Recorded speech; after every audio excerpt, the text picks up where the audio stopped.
Cocktail বিস্ফোরণের যে ক্ষত সেটি কিন্তু এখানে এখনো পর্যন্ত রয়েছে এবং আইন শৃঙ্খলা বাহিনীর সদস্যরা তারা পুরো এলাকাটি ঘিরে রেখেছেন এর মধ্যে।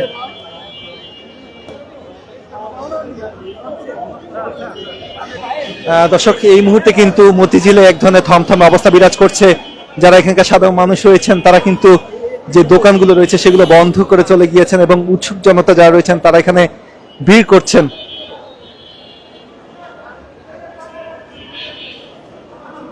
নন ইনভার্টার এসির দামে ঘরে আনুন বিদ্যুৎ সাশ্রয়ী ইনভার্টার এসি।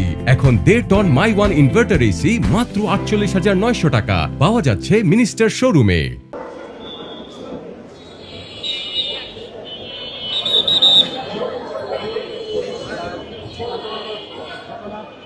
মতিঝিলের মেট্রো স্টেশনের নিচে দুটি ককটেল বিস্ফোরণের ঘটনা ঘটেছে। আমরা কথা বলতে চাই যে যারা মেট্রো স্টেশনে যারা আনসার সদস্য রয়েছেন, যারা প্রত্যক্ষদর্শী রয়েছেন তাদের কথা শুনবো। এখানে একটা ছাতা পরে আছে, ওই ছাতাটা আমি হাত দিয়ে উঠাই। হ্যাঁ, ওই ছাতাটা আমি হাত দিয়ে উঠানোর পর ওই ছাতাটার ভিতরে দেখি যে একটা আলো জ্বলতেছে। যখন আলো জ্বলতেছে তখন আমি ছাতাটা ওখানেই রাখি।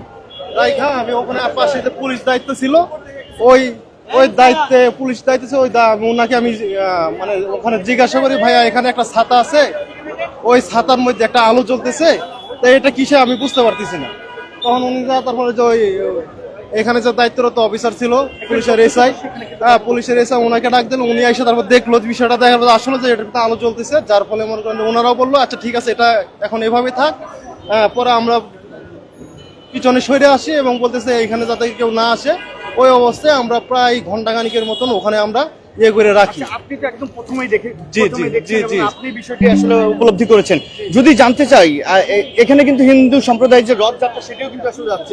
এটি কখন? এটি কি রথযাত্রা চলে যাওয়ার পরের ঘটনা? না, রথযাত্রা মাঝখানে, একবার মাঝখানে রথযাত্রা আসতেছে, ওই সময় মনে করেন ওখানে ছিল। আচ্ছা, কি যে ব্যাক আসার কথা ছিল সেই সময় বিস্ফোরণ হতে দেখেছেন? না, বিস্ফোরণ হতে তো পরে, তারপর ডিভোর্স, ওখানে তো বিস্ফোরণ হয় নাই। যখন মনে করেন ওই জিনিসটা ওখানে রাখছে তখন ওই জিনিসটা আমি ছাতাটার ভিতরে আমি হাত দিয়ে দেখি যে ওটার মধ্যে আলো জ্বলতেছে। যখন আলো জ্বলতেছে তখন আমি ওখানে রাইখে দিই, তাৎক্ষণিক রাইখে দেওয়ার পর আমি পুলিশকে বলি যে এখানে কেন আলো জ্বলতেছে এটা দেখেন প্লিজ। পরে তারপরে উনি বললো আচ্ছা ঠিক আছে, এটা তো অন্য কিছু দেখা যাইতেছে, এখানে তাহলে আপনারা এখন আর ইয়ে করেন না, হাত দিয়ে না, আমরা এটা দেখতেছি। পরে তারপরে আবার আমাদেরকে মেট্রো কন্ট্রোল রুমে আমরা ইনফর্ম করি এবং মতিঝিল থানাতে আমরা ইনফর্ম করি। যার ফলে ওনারা আসার পরে তারপর বলে আচ্ছা ঠিক আছে এখানে তোমরা একটু পিছিয়ে সরে যাও। তারপরে আমরা দেখি, তারপরে আবার মতিঝিল থানা থেকে হয়তো বোম নিষ্ক্রিয় ওখানে ফোন দিছে, ওনারা পরে আসছে, আসার পরে দেখাশোনা করে তারপরে ঠিক আছে এটাতে বোম আছে, তো এটা তোমরা একটু দূরে থাকো। এই পরে তার সকলে আসি আর কি।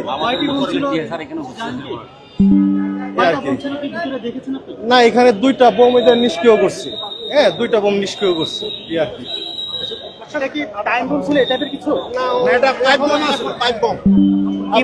পাইপ বম ছিল। আচ্ছা, আপনারা কি দেখছেন আগে এটা? আমরা আগে দেখছি। আচ্ছা, এখানে মূলত কি কি ঘটনা ঘটছে একটু আমাদেরকে একটু বলবেন, একটু জানাবেন। এখানে মূলত রথযাত্রা যাচ্ছে, রথযাত্রা যাওয়ার মাঝপথে এক রথযাত্রার যাত্রী এসে মানে পথচারী এসে আমাদেরকে বললো তো ওখানে একটা ছাতা দেখা যাইতেছে। আমরা সেই ছাতার কাছে যাই, আমরা 4 জন আনসার সদস্য ছিলাম। আমরা সেই ছাতার কাছে যাই এবং সেখানে দেখি একটু ওই যে লাইট জ্বলতেছে আর কি, ওই ঘরের মতো। তখন আমরা এটা হাত দিছি না। হাত না দেওয়ার পরে আমরা আমাদের কর্তৃপক্ষকে জানাইছি, এখানে কন্ট্রোল রুম ছিল ওনাদেরকে জানাইছি, পুলিশকে জানাইছি। জানানোর পরে ওরা আসলো, ওরা এসে দেখার পরে বললো যে এদিকে লোকজন যাতে না আসে, আমরা সেইভাবে এখানে ব্যারিকেড দিয়ে রাখছি এবং সিকিউরিটি দিয়ে রাখছি। বিস্ফোরণ কখন ঘটলো? বিস্ফোরণ তো এই মোটামুটি এই 10 মিনিট হবে এরকম বোম ডিসপোজালের লোক আইছে, এরা আইছে এখানে। আমরা মোটামুটি 6:30 বা 6টার দিকে এরকম হবে, সঠিক টাইমটা আমরা তখন মোবাইল দেখি নাই তো আর কি, এরকম 6টার দিকে হবে।